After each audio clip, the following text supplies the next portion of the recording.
बहुत समय पहले की बात है। पहाड़ों और पेड़ों से घिरे एक सुंदर गांव में भोला नाम का एक भालू रहता था। भोला बहुत ही प्यारा और खुशमिजाज था, लेकिन उसकी एक खास बात थी, उसे रंग बिरंगे गुब्बारे बहुत पसंद थे।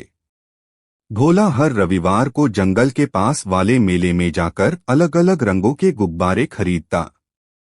उसके पास नीले, पीले, हरे, गुलाबी, नारंगी हर रंग के गुब्बारे होते। वह उन्हें अपने घर की छत पर बांध देता और बच्चों को दिखाकर बहुत खुश होता। एक दिन गांव में एक नया बच्चा आया, नाम था पिंटू। पिंटू बहुत चुपचाप और अकेला रहता था। वह नया नया था, किसी से दोस्ती नहीं करता था। एक दिन वह रास्ते से जा रहा था तो उसने भालू भोला के घर की छत पर उड़ते गुब्बारे देखे। उसकी आंखें चमक उठीं। भोला खिड़की से झांक रहा था।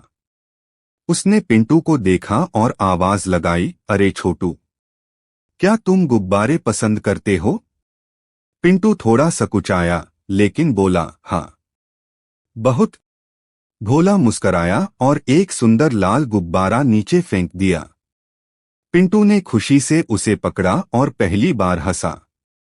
भोला की खुशी का ठिकाना नहीं रहा। उसने सोचा, अगर मेरे गुब्बारे किसी को मुस्कुराने पर मजबूर कर सकते हैं तो मैं सबको गुब्बारे दूंगा। अगले दिन से भोला हर शाम अपने घर के सामने बैठ जाता और जो भी बच्चा वहां से गुजरता उसे एक गुब्बारा दे देता। धीरे धीरे सभी बच्चे उससे मिलने आने लगे।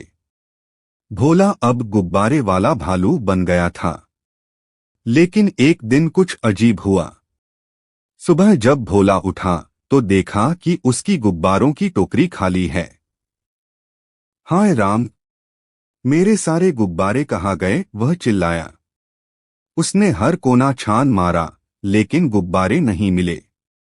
वह दुखी होकर बैठ गया। तभी एक नन्ही सी आवाज आई, माफ करना भालू भैया।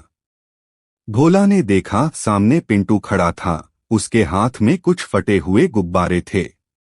ये क्या है पिंटू? भोला ने पूछा। पिंटू की आंखें भर आईं। उसने बताया, कल रात मैं आपके गुब्बारे देखने आया था। मुझे बहुत पसंद हैं।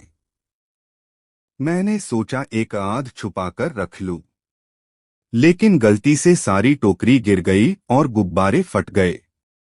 मैं डर गया था, इसलिए भाग गया। माफ कर दीजिए। भोला कुछ देर चुप रहा। फिर उसने मुस्कुराते हुए पिंटू को गले लगा लिया और कहा, गलती तो सबसे होती है बेटा, लेकिन तुमने सच बताया, ये बहुत हिम्मत की बात है। पिंटू ने कहा, मैं आपकी मदद करूंगा, हम साथ में नए गुब्बारे बनाएंगे। भोला खुश हो गया।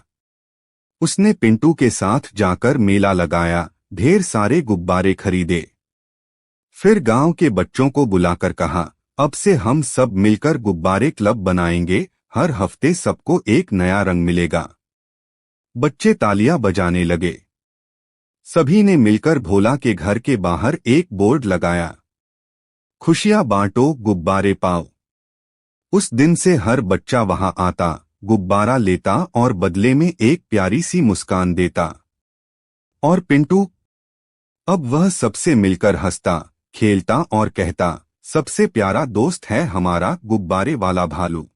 सीख, गलती मान लेने से हम बड़े बनते हैं और खुशियां बांटने से प्यार बढ़ता है।